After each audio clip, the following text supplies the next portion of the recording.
오늘은 하나님의 주권 5번째 시간입니다. 마태복음 25장 말씀을 보겠습니다.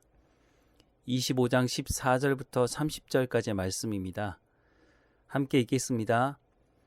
또 어떤 사람이 타국에 갈 때 그 종들을 불러 자기 소유를 맡긴과 같으니 각각 그 재능대로 한 사람에게는 금 5달란트를, 한 사람에게는 2달란트를, 한 사람에게는 1달란트를 주고 떠났더니 5달란트 받은 자는 바로 가서 그것으로 장사하여 또 5달란트를 남기고 2달란트를 받은 자도 그같이 하여 2달란트를 남겼으되 1달란트 받은 자는 가서 땅을 파고 그 주인의 돈을 감추어 두었더니 오랜 후에 그 종들의 주인이 돌아와 그들과 결산할세 5달란트 받은 자는 5달란트를 더 가지고 와서 이르되 주인이여 내게 5달란트를 주셨는데 보소서 내가 또 5달란트를 남겼나이다.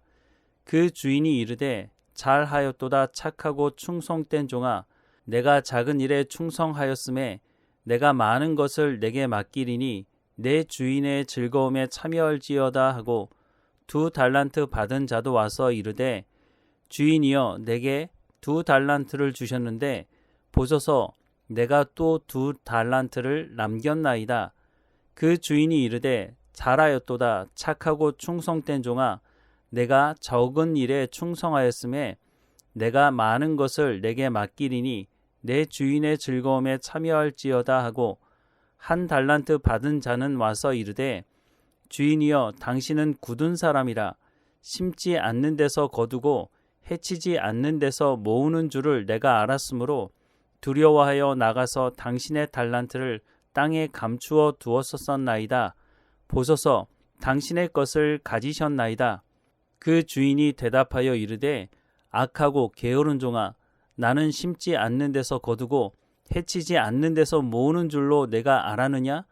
그러면 내가 마땅히 내 돈을 취리하는 자들에게나 맡겼다가 내가 돌아와서 내 원금과 이자를 받게 하였을 것이니라 하고 그에게서 그 1달란트를 빼앗아 10달란트 가진 자에게 주라.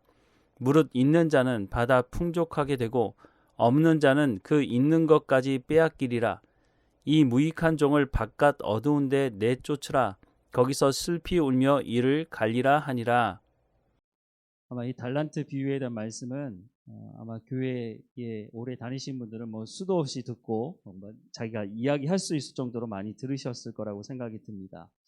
달란트는 재능이라고 할 수도 있지만 이 사람들이 그것을 받아가지고 장사를 했다고 말씀을 하고 있는 것은 물질과도 연결이 되어 있다고 생각이 듭니다. 5달란트가 어느 정도 돈이 될까요? 1달란트는 지금 단위로 얘기하자면 한 34kg 정도 됩니다. 그러니까 금 1달란트면 금 34kg 정도 된다는 거거든요. 요즘 금 시세를 제가 잘 모르겠네요. 금을 살 일이 없어가지고 금 시세가 유동성이 있지만 예전에 제가 한번 종로에 가서 한번 물어봤다고 말씀을 드렸잖아요. 살 것도 아닌데 한번 얼마나 하나 해서 물어봤더니 그때 가격으로 현금을 주면 4,500만 원인가? 지금은 훨씬 더 비싼 것 같아요. 지금은 6천만 원 넘는지 모르겠는데 금 1kg에 그렇다는 거예요. 그럼 금 34kg면 계산이 빠르신 분들은 어쨌든 적지 않은 돈이거든요. 그런데 금 5달란트다 그러면 이거는 상당히 억대를 넘어가는 수십억이 되거든요. 그것을 받아서 장사를 했다고 말하고 있잖아요. 장사를 한다고 다 성공한 건 아니거든요. 근데 이 사람은 장사를 해서 또 5달란트를 남겼어요. 뭐 자본금이 많다 보니까 뭐 큰 장사를 했겠죠. 어쨌든 간에 그 받은 5달란트를 가지고 또 5달란트를 남겼다고 말씀을 하고 있고 2달란트 받은 사람도 있어요. 이 2달란트 받은 사람도 5달란트 받은 사람과 똑같이 가서 장사를 해서 2달란트를 남겼다고 말하고 있습니다. 그런데 이제 마지막 1달란트 받은 사람, 이 사람이 그것을 받아가지고 어떻게 했어요? 땅에 묻어둬 버렸다고 말하고 있어요. 나중에 이제 주인이 돌아와서 이게 이제 계산을 하게 되는데 5달란트 받은 사람은 와서 5달란트를 남겼다고 말하죠. 그런데 주인이 하는 말이 이렇습니다. 21절에 그 주인이 이르되 잘하였도다. 착하고 충성된 종아. 그 다음에 그 말이 뭐죠? 네가 적은 일에 충성하였습니다. 여러분 수십억이 적습니까? 지금도 적지 않은 돈이거든요. 근데 2000년 전이라면 어마어마하게 큰 돈이에요. 근데 주인의 입장에서는 적은 것이라고 말하고 있어요. 2달란트 받은 사람에 대한 평가도 똑같습니다. 착하고 충성된 종아, 네가 적은 일에 충성하였으므로. 주인의 입장에서는 관심이 어디 있다는 것을 얘기하고 있습니까? 3달란트 받은 사람은 그것을 땅에 묻어두고 원금 그대로 가지고 왔어요. 손해보지는 않았어요. 최소한. 그걸 장사하다가 다 날려먹을 수도 있잖아요. 다 잃을 수는 있는데 최소한 그 원금을 가지고 왔다는 것 자체만으로도 어떻게 보면 제가 주인이라면 야, 너 원금이라도 가져와서 고맙다 야. 이렇게 얘기했을 텐데 이 주인의 입장에서는 뭐라고 얘기하느냐면 26절에 그 주인이 대답하여 이르되 악하고 게으른 종아 나는 심지 않는 데서 거두고 해치지 않는 데서 모으는 줄 네가 알았느냐. 왜냐하면 이 1달란트 받은 사람이 주인에게 뭐라고 얘기를 했습니까? 주인에게 당신은 진짜 나쁜 주인입니다. 쉽게 말해서. 이 조금 주고 나한테 다른 걸 벌어오라고 기분 나빠서 왜 저 사람한테는 5달란트 주고 나한테는 2달란트 또 어떤 사람은 2달란트 주고 나한테는 1달란트밖에 안 줬냐 이거죠. 근데 한 달란트도 액수로 따지자면 적은 돈이 아니거든요. 그런데 자기가 보기에는 비교해 보니까 나는 적게 받았다 이거죠. 아 기분 나빠. 땅이 묻어뒀어요. 그리고 주인에게 이 종의 입장에서는 하지 말아야 될 말을 주인에게 하고 있는 거예요. 당신은 참 나쁜 주인입니다. 당신은 이 말한 대로 정말 악하다고 그렇게 얘기를 하고 있는 겁니다. 그랬더니 주인이 그 말 들은 그대로 되돌려주는 거죠. 악하고 게으른 종아 나는 심지 않는 데서 거두고 해치지 않는 데서 모으는 줄을 네가 알았느냐? 그래 가지고 와라. 그리고 그걸 10달란트 가진 사람에게 주고 어떻게 하죠? 이 1달란트 가진 종은 바깥 어두운데 내쫓으라고 말하고 있습니다. 거기서 슬피 울며 이를 갈리라. 거기 가서 이를 갈아봐야 아무 소용없는 거죠. 무엇을 말씀하고 있는 것일까요? 하나님께서 우리 가운데 주신 물질에 대해서 우리가 그것을 최선을 다해서 사용해야 한다는 거예요.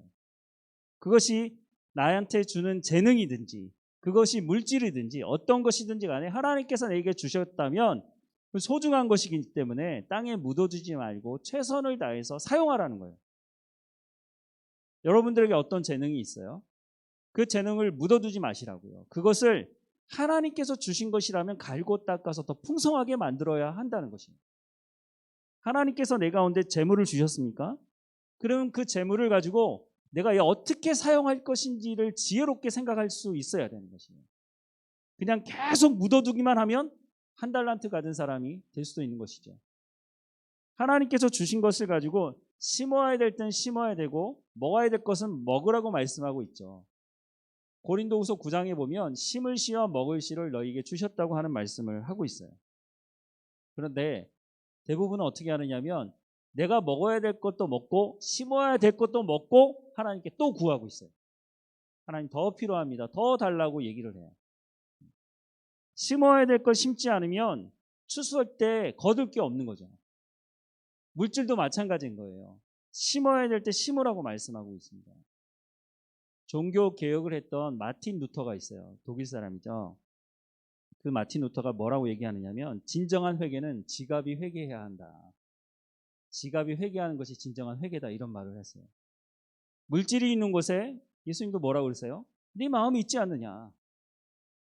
돈과 하나님을 겸하여 섬길 수 없다고 말하고 있어요. 이건 분명해요. 아무리 핑계를 대도요. 그 말씀으로 또 벗어날 수 없어요. 내가 돈의 다스림을 받고 있는지 아니면 하나님의 말씀의 다스림을 받고 있는지는 그거는 사실 본인만 모르지 다른 사람들은 알아요. 돈을 어떻게 쓰느냐에 따라서 그게 드러나게 되어 있거든요. 하나님께서 이 물질에 대해서 물질이 중요하다고 말씀하고 있어요. 물질이 하찮거나 물질이 필요 없는 것이라고 하나님 말씀하고 있지 않아요. 우리와 돈과 우리와의 관계를요, 여러분 너무 거룩한 사람은 돈하고 너무 관계가 없이 그냥 가난하게만 살아야 된다고 그런 생각을 하시는 분들도 간혹 있는데, 지난주에도 말씀드렸지만 예수님도 예수님의 제자 중에 회개가 있었다니까요. 돈이 필요했기 때문에, 그걸 관리할 사람이 필요했기 때문에 회개를 세운 거거든요. 하나님께서 우리 가운데 주신 것, 그것이 물질이든지 무엇이든지 간에 그것을 소중하게 다루어야 하는 것은 마땅히 해야 되지만, 성경은 뭐라고 말씀하시냐면 이 물질에 대해서 하나님께서 주신 것이니 그것을 잘 다스리고 심어야 될 때는 심고 먹어야 될 것은 먹고 그렇게 하라고 구분해서 사용하라고 말씀하고 있는 것이거든요. 근데 이것을 구분하지 못하고 그냥 사용하는 경우들이 참 많아요. 하나님께서 내게 주신 것을 가지고 생명을 살리는데 여러분 사용해 보세요. 간혹가다 신문에 나오지만 어떤 김밥을 팔아서 평생을 번 몇 억 그걸 학교에 장학금으로 기부하는 할머니. 근데 참 이상하죠. 할아버지는 별로 없어요. 남자들이 좀 분발해야 될 것 같아요. 보통 할머니들이 많이 그렇게 하시는 것 같은데 할아버지 기사는 별로 본 적이 없는 것 같은데, 어쨌든 평생을 모은 돈을 가지고 학교에 장학금으로 기부하면서 열심히 공부하는 학생들, 하지만 돈이 없어서 공부 못하는 아이들이 있지 않도록 해달라고. 왜 그렇게 기부를 할까요? 그게 사람 키우는 것이죠. 말로만 사람 키우자고 말하는 때가 참 많아요. 사람 키워야 된다는 거 모르는 사람이 없어요. 사람을 키워야 된다고 교회에서도 말해요. 교회에서 목회자를 키우고 목회자가 될 사람을 키워내지 않으면 어디서 목회자 키우겠어요? 술집에서 목회자를 데려올 거예요? 어디서 데려올 거예요? 결국은 이 교회 안에서 하나님의 말씀을 듣는 사람, 그 사람들 중에 하나님이 부르신 사람들을 키워내야 되는 거잖아요. 제가 예전에 학교 다니면서 제가 등록금 못 내가지고 힘든 상황이 있었던 것에 대해서 말씀드렸잖아요. 동구 이천동에 가면 충신교회라고 있어요. 적지 않은 교회죠. 우리 교단 교회고요. 커요. 교회가 크고 한국교회에 영향을 미치는 교회죠. 근데 그 교회에 어떤 분인지 모르겠어요. 권사님인지 집사님인지 장로님인지 모르지만 어떤 분이 헌금을 하셔가지고 그 헌금이 장학금으로 전해져서 학교로 전해졌고, 제가 등록금을 못 내는 상황에 있어서 그것을 총장님이 연결시켜 주셔서 그 돈을 받고 제가 졸업을 했다고 말씀을 드렸잖아요. 그리고 제가 그거 갚았다고 했나요? 안 갚았다고 했나요? 몇 배로 갚았다고요? 배로 넘게 갚았어요. 그 당시로서는 제가 돈이 없으니까, 없는데 어디서 은행에 빚을 빌려가지고 은행에서 빌려주지도 않죠. 저한테 신용도 없어가지고. 근데 나중에 전임 사역을 하면서 돈을 모아서 저도 누가 받았는지 몰라요. 사실은 저도 제 이름을 밝히거나 그러지 않고 그냥 제가 그냥 장학금을 기탁한 거기 때문에 누구에게 갔는지 모르지만 누구에게 갔겠죠. 저는 저와 같은 상황에 있던 사람이 장학금을 또 아무나 주지 않거든요. 그래서 신학을 공부하면서 목사로 부름받아서 공부하면서 등록금을 못 내는 상황에 있는 사람들에게 전해졌겠죠. 하나님께서 우리 가운데 이 주신 물질에 대해서 우리가 좀 바른 생각을 좀 가질 필요가 있어요. 그리스도인들이 돈이 없어서 일을 못하거나 그러진 않는 것 같아요. 하나님께서 주신 것을 가지고 적재적소에 그것을 흘려보내고 그것을 심고 필요에 따라서 내가 사용하기도 하죠. 내 자녀를 위해서도 사용하기도 하지만, 하나님께서 넘치게 주신 것들이 있다면 그것을 가지고 어떻게 하나님의 생명을 살리는 곳에 사용할 것이냐, 그 지혜도 하나님께 구할 필요가 있어요. 물론 아무데나 이렇게 헛되게 쓸 수는 없죠. 하지만 분명한 것은 이건 내 거야. 내가 내 힘과 내 능력으로 벌어서 내 거니까 아무도 손 못 대. 하나님은 그런 사람의 재정에 대해서 손 안 대세요. 하나님 앞에 기꺼이 기쁨과 감사함으로 하나님께서 내게 주신 것이니 하나님께서 말씀하시면 언제라도 내놓겠습니다 라고 하는 마음이 없다면 우리가 이 재물에 대해서는요, 사실 신앙생활하면서 가장 넘기 힘든 산이 이 돈과 관련된 문제입니다. 하나님께서 주셨다는 것에 대해서 분명한 이 주권을 인정하지 않으면 결코 이 산을 넘어갈 수 없어요. 평생을 신앙생활하도요, 이게 내 손에서 내가 놓지 않겠다고 하는 이 마음을 가지고 있으면요, 예수님이 말씀하시는 대로 하나님을 섬기는 것인지 네가 재물을 섬기는 것인지에 대한 질문을 받고 결단을 해야 될 필요가 있는 것입니다. 재물이 쉬운 문제가 아니에요.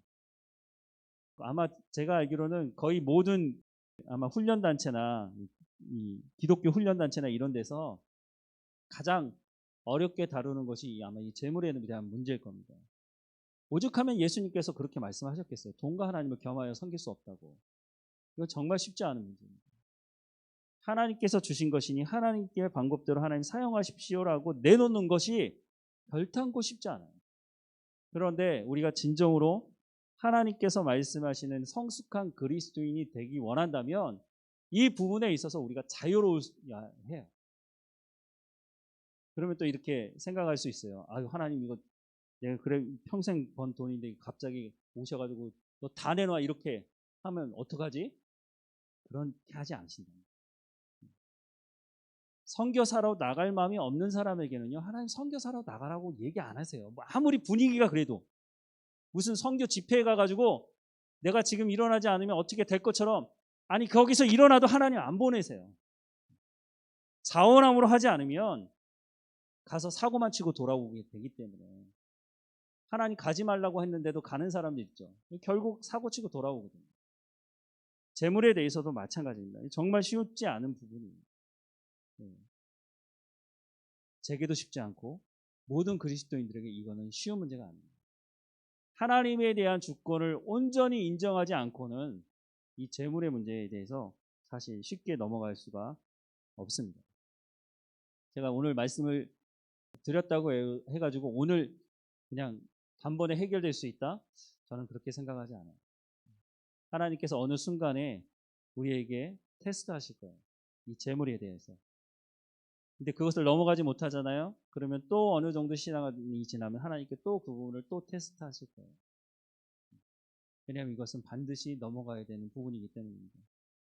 하나님을 섬길 것이냐 아니면 돈을 주인으로 섬길 것이냐 하나님께서 물으시는 거죠. 예수님도 물으시고 계시잖아요. 하나님께서 주신 것을 하나님의 방법대로 사용할 지혜를 구하시고 그것을 하나님의 방법대로 사용해 보세요. 그런데 분명한 길이 있죠. 생명을 살리는 것에 사용해 보세요. 그러면 돈이 정말 어떻게 보면 나를 사람들이 존경하게 만드는 도구로 사용할 수 있을 겁니다.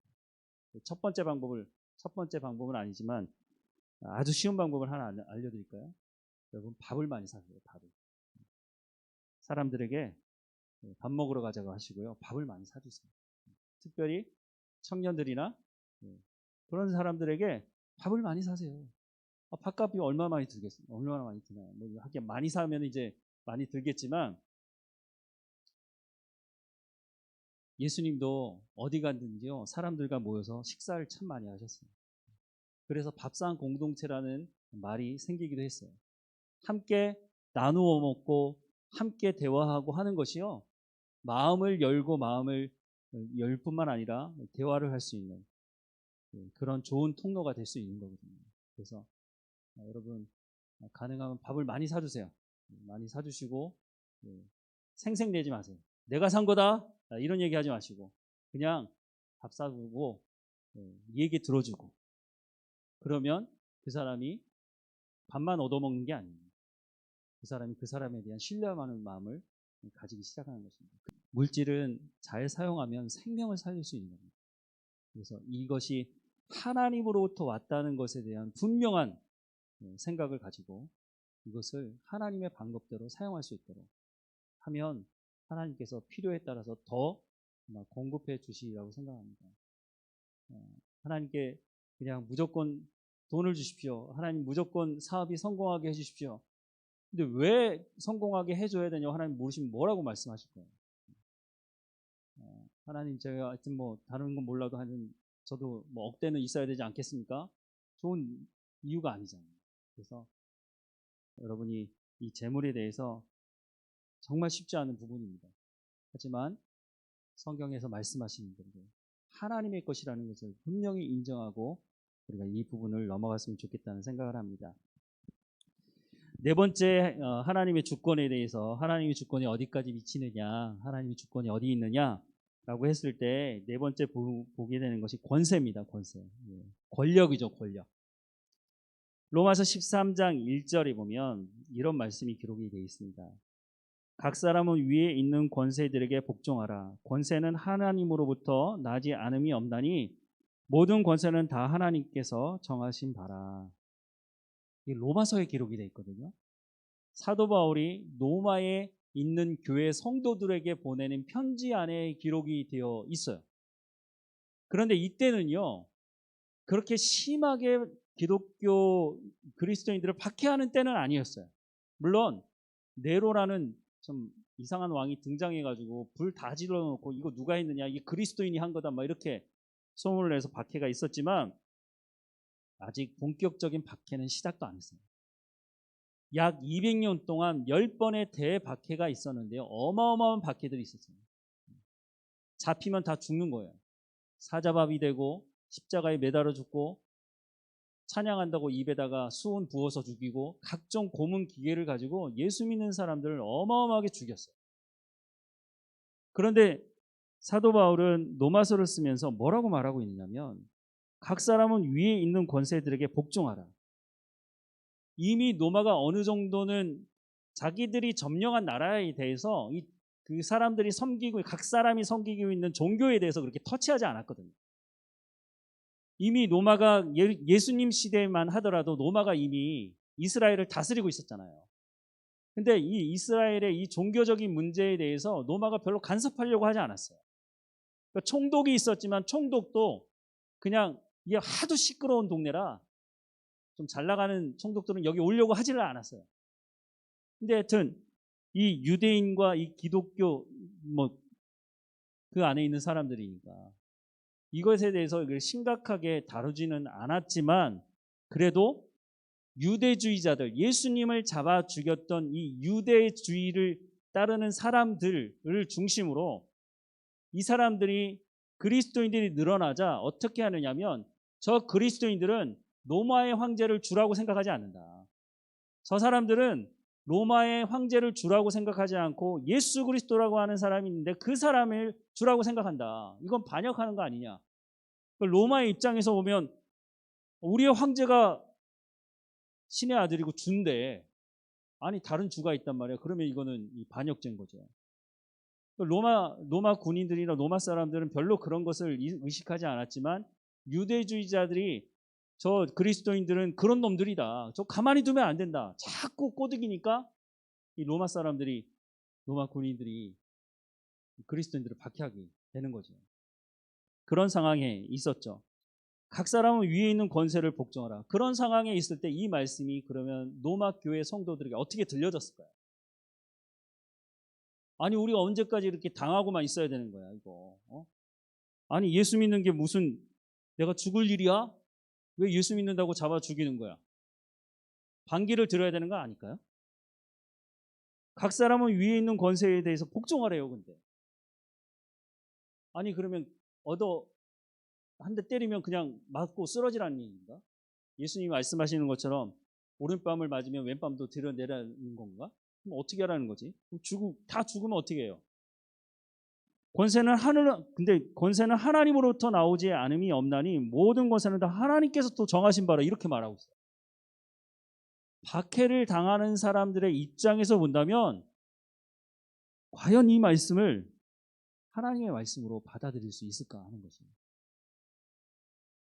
우리는 예수 믿는 것 때문에 그렇게 박해당하지 않아요. 그런데 로마 시대에는 그런 상황이 아니었거든요. 이건 잡히면 죽어요. 그런데 그런 사람들에게 이 말씀은 어떻게 들려졌을까요? 물론 사도 바울은 이렇게 말했을 거예요. 너희가 정부와 어떤 그 관계가 틀어진 것 때문에 그것에 대해서 대항하고 이러면 너희 신앙생활하는 게 쉽지 않을 거다. 그러니까 세금을 내야 될 것을 내고 너희가 해야 될 의무들을 해라 라고 하는 것이죠. 그런데 시간이 가면서 좀 전에 말씀드렸지만 박해가 시작되었을 때는 이 말씀을 그러면 어떻게 받아들여야 하는 것이냐. 저도 참 어렵습니다. 지금은 우리가 이런 상황이 아니기 때문에 우리가 아무리 뭐 이렇게 할 겁니다, 저렇게 할 겁니다 얘기하는 건요 탁상 공론에 지나지 않을 수 있습니다. 그런데 지금 지구상 안에 예수 믿는 것 때문에 그 정부로부터 그 나라로부터 박해를 받고 죽임을 당하고 이런 사건들이 우리는 그런 것들을 직접 겪지 않지만 이 지구상 안에 지금 우리가 살아가는 이 시대 안에 이 문제를 직접 체험하고 있는 사람들이 있다는 거예요. 그럼 어떻게 해야 된다는 거죠? 그럴 때. 여러분들은 우리는 그렇지 않은데 생각을 해볼 수밖에 없죠. 어떻게 하겠습니까? 이번 주부터 교회 문 다 닫고 너희들 예수 믿지 마, 보이지 마, 예배 못 드려. 정부에서 만약 그렇게 했다면 그럼 어떻게 하시겠습니까? 역사 속에서 그런 일이 있었고 지금 다른 나라에서는 그런 일이 있으니까 그럼 어떻게 해야 된다는 거예요. 근데 이 말씀대로 하자면 그 말을 받아들이라는 거예요. 모이지 말라 그러면 물론 지하에 가서 모이든지 그런 게 할 수는 있겠지만 공식적으로는 그 결정에 대해서 받아들이라는 거예요. 그럴 수 있으시겠습니까? 근데 이런 생각을 해봤습니다. 로마 시대에 10번의 대박해가 있다고 말씀드렸잖아요. 어마어마한 박해였어요. 사실 뭐 입으로 담을 수 없는 그런 박해가 지속이 됐는데 이 그리스도인들이 숫자가 적진 않았던 것 같아요. 그렇다면 이 사람들이 모여서 독립운동을 하는 것처럼 그렇게 했어야 되는 것 아닐까요? 우리가 언제까지 이렇게 당하고만 있을 수 있느냐. 로마를 향해서 우리가 대항해보자. 물론 아이의 계란 던지는 격이 될 수밖에 없는 상황일지 모르겠지만 그것도 계속해서 그렇게 하면 로마 사람들도 정말 고치할 거 아니에요? 그리스도인들이 계속해서 반기를 들고 공격해 오면. 근데 그런 모습이 없다는 것이죠. 그리고 나서 결국 어떻게 됐나요? 312년에 콘스탄티누스 황제가 빌리우스 다리 전투를 하기 전에 이 사람이 꿈을 꿔요. 근데 그 꿈에서 우리는 잘 사용하지 않는데 키노라고 XP라고 하는 걸 이렇게 표시를 여러분 아마 카톨릭이나 개신교에서도 이제 우리가 휘장을 쓸 때 PX라는 것을 쓸 때가 있거든요. 이게 키노라 그러는데 이거를 전쟁에 나갈 때 모든 것에 붙이고 나가라는 거예요. 이 사람이 그 꿈을 꾸고 그 전쟁에 나가서 이기게 돼요. 그 전쟁에. 그리고 나서 돌아와서 313년에 이 콘스탄틴 황제가 그리스도인들은 예수를 믿어도 된다라는 것을 선언하게 돼요. 그리고 392년에 로마가 예수 믿는 것을 국교화해요. 그리고 나서 한 1000여 년 동안 물론 이제 카톨릭이 잘못한 부분들이 많지만 어쨌든 누구든지 예수를 믿을 수 있도록 약 1000년 동안 그것이 지속되는 일이 벌어집니다. 근데 만약 그리스도인들이 우리가 신앙의 자유를 얻기 위해서 칼과 그때는 총이 없었으니까 칼과 방패를 들었다면 과연 1000년 동안 이것이 지속이 될 수 있었을까요? 이 정신을 가지고 성경에 나오는 이런 정신들을 답습해서 우리 현대 사회 뭐 오래되지 않았지만 인도 같은 경우에는 간디가 뭘 하죠? 비폭력. 독립을 위해서 칼과 창을 드는 것이 아니라 우리는 비폭력으로 독립을 얻겠다. 그러니까 그것에 동조하는 사람들이 쫙 나와서 서 있는 거예요. 그러면 영국 군인들이 와서 죽이는 거죠. 여러분, 저도 사람을 안 죽여봐서 모르겠지만 전쟁에 나가서 사람을 죽이는 것도요. 이게 쉬운 문제가 아니에요. 사람이 사람을 죽인다는 것이요. 이게 정말 어려운 겁니다, 사실은. 연쇄 살인범이 나오기도 하지만 멀쩡하게 서 있는 사람을 내가 칼로 찔러 죽인다는 것이 이게 아무리 군인이라도요, 그게 쉬운 게 아니에요. 몇 명이나 죽일 수 있겠어요? 인도에 있는 모든 사람들이 나와서 우리 독립 주지 않으면 죽여라. 칼도 창도 들지 않는 사람들이 나와가지고 다 그렇게 하고 있다면 그걸 어떻게 이길 거예요? 결국은 인도가 독립을 얻어내잖아요. 칼과 총으로 얻어내는 자유와 이 비폭력으로 사도 바울로 얘기를 하자면 너희가 고난당하면 그 고난을 받아들이라는 거예요. 그냥 박해를 하면 박해를 받아들이라는 거예요. 너희가 순교하는 자리에 가면 순교 당하라는 거예요. 이 쉬운 문제는 아니지만 하나님께서 모든 것을 통치하시니까 하나님께 맡기고 만약 네가 예수 믿는 것 때문에 죽임당하는 상황이 벌어지면 순교를 받아들이라는 거예요. 베드로전서도 말씀해 보면 지금의 터키 북쪽에 있는 교회들에게 편지를 쓰는 건데 예수 믿는 것 때문에 이 사람들이 고난당하기 시작했어요. 근데 베드로가 뭐라고 얘기하느냐면 너희가 당하는 고난을 받아들여라. 아니 고난당하는 사람에게 위로하고 아유 힘들겠다 이런 얘기를 해야 되는데 그게 아니라 너희가 지금 당하는 예수 믿는 것 때문에 당하는 고난을 받아들여라는 거예요. 그리고 어떻게 하라고 하냐면 거룩한 삶을 살라는 거예요. 아니 고난당하는 것도 힘들어 죽겠는데 하나님 말씀에 순종하며 살라는 거예요. 소금과 빛으로 살라는 거예요. 그러면 어떻게 되느냐? 그 사람들이 너희를 보면서 저것들은 이상한 놈들이네. 아니 우리가 너희를 박해하고 이러면 살려달라고 하든지 그래야 되는데 그게 아니라 고난은 다 받아들이고 그렇게 살면서 그리스도인다운 삶을 또 살아가는 거예요. 정직하게 선한 삶을 살아가는 거예요. 그 사람들이 이상하게 보는 거예요. 야 너희들한테는 뭐가 있길래 그렇게 하느냐는 거예요. 그래서 우리에게 소망을 묻는 사람들이 있을 거라는 거죠. 그러면 그 사람들에게 예수 그리스도를 증거하라고 말하고 있어요. 다 이해하긴 힘들어요. 왜 로마서에 이 로마의 이 권세 앞에서 순복하라고 하는지. 근데 그 사람들이 예수 잘 믿으라고 격려하는 사람들이 아니지. 박해하고 잡아 죽이는 사람들이었거든요. 근데 결국은 어떻게 됐어요? 노마가 이렇게 순복하고 거룩하고 흠이 없게 살아가는 이 사람들을 통해서 완전히 뒤집어지고 전 유럽이 예수 그리스도를 잘 믿든지 잘 믿지 않든지 어쨌든 모든 사람들에게 복음이 전해지는 일이 벌어졌어요.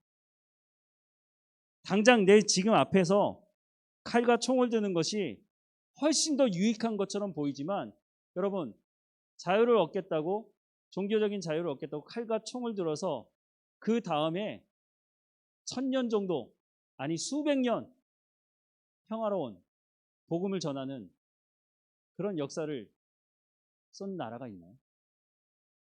제가 보기엔 없는 것 같아요. 그 시대는 당장 내 눈앞에서는 이익을 얻고 좀 평안할 수 있을지 모르지만 또 다른 문제가 일어나고 또 뒤집어지고 그런 일들이 일어납니다.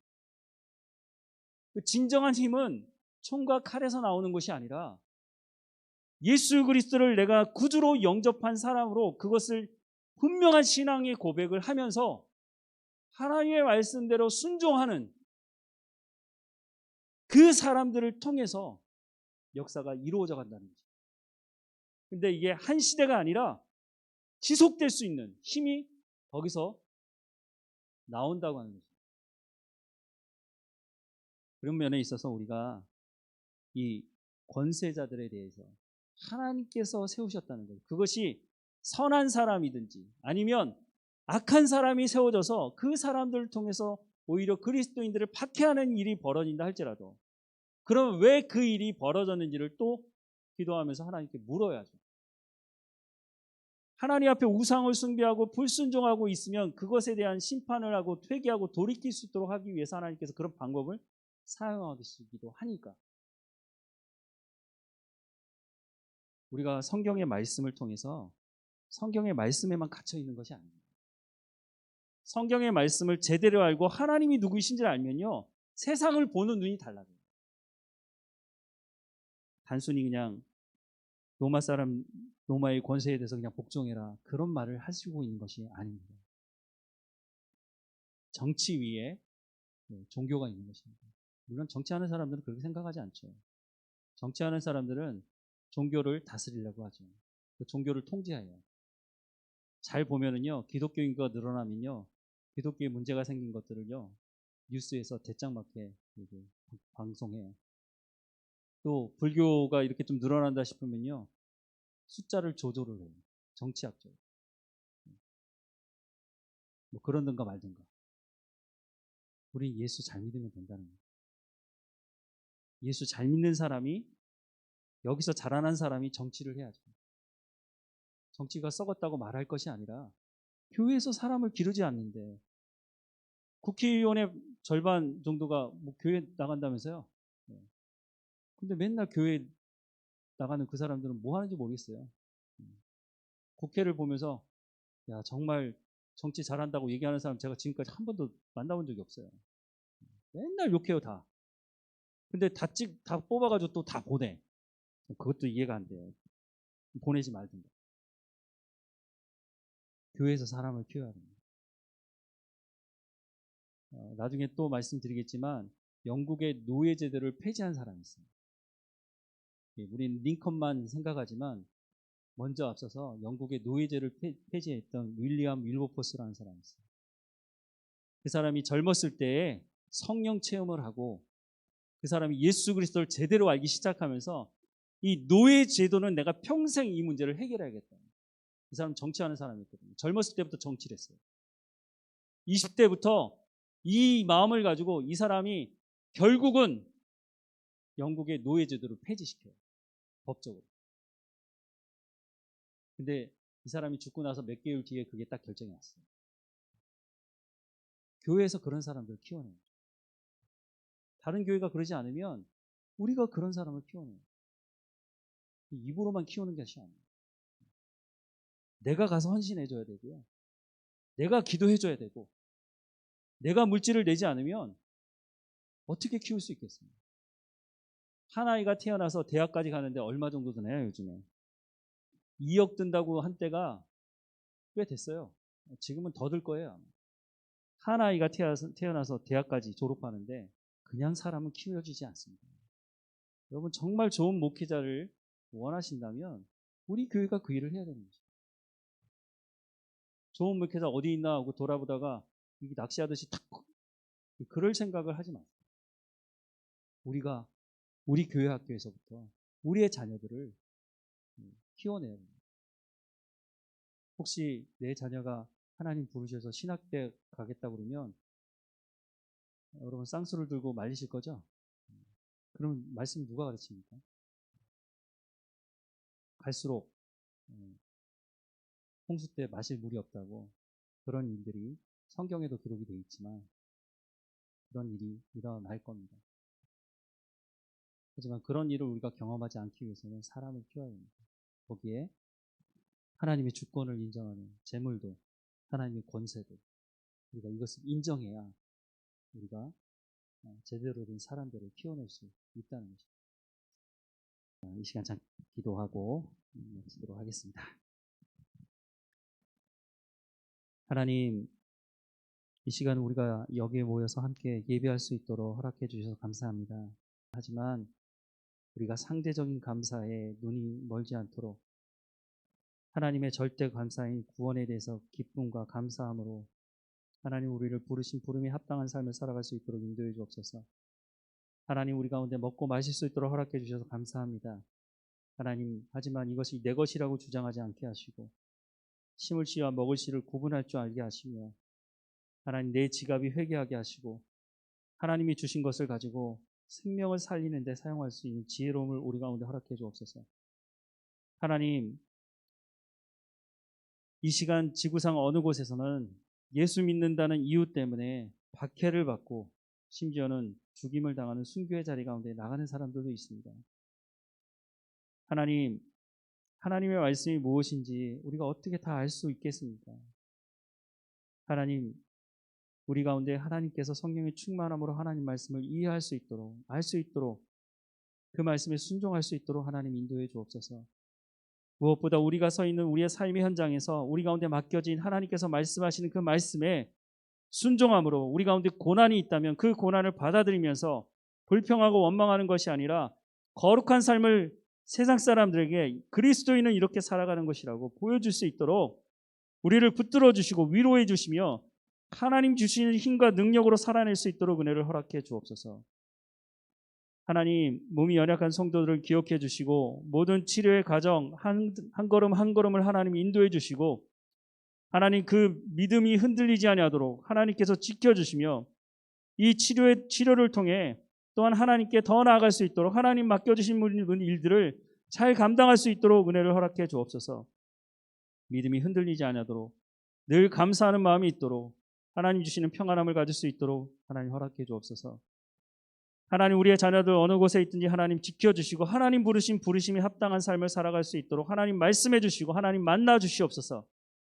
하나님께서 말씀하시는 그 말씀을 따라서 우리가 가진 믿음보다 갑절의 믿음을 가지고 이 험악한 세상이지만 하나님께서 인도하심을 쫓아서 하나님의 백성으로 살아갈 수 있도록 은혜를 허락해 주옵소서.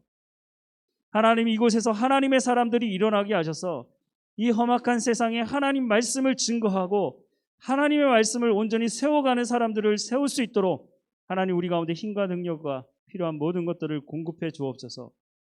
하나님 우리의 예배가 하나님께 온전히 드려지는 예배가 되게 하시고 예배 가운데 임재하시는 하나님을 경험하는 예배 현장이 될 수 있도록 인도해 주옵소서. 광주 대인교회에 나오는 모든 성도들이 하나님을 만나게 하시고 마음이 뒤집어지며 하나님으로 인해서 기쁨과 감사함과 그 참된 자유를 누릴 수 있는 예배 현장이 될 수 있도록 은혜를 허락해 주옵소서. 하나님 예수 그리스도를 대가지불 하시고 우리를 구원하신 그 하나님의 능력을 우리가 이 땅에서부터 경험하고 하나님과 동행하는 삶을 살아갈 수 있도록 은혜를 허락해 주옵소서. 날마다 우리와 함께 하시는 하나님께 감사드리고 예수님의 이름으로 기도드립니다. 아멘.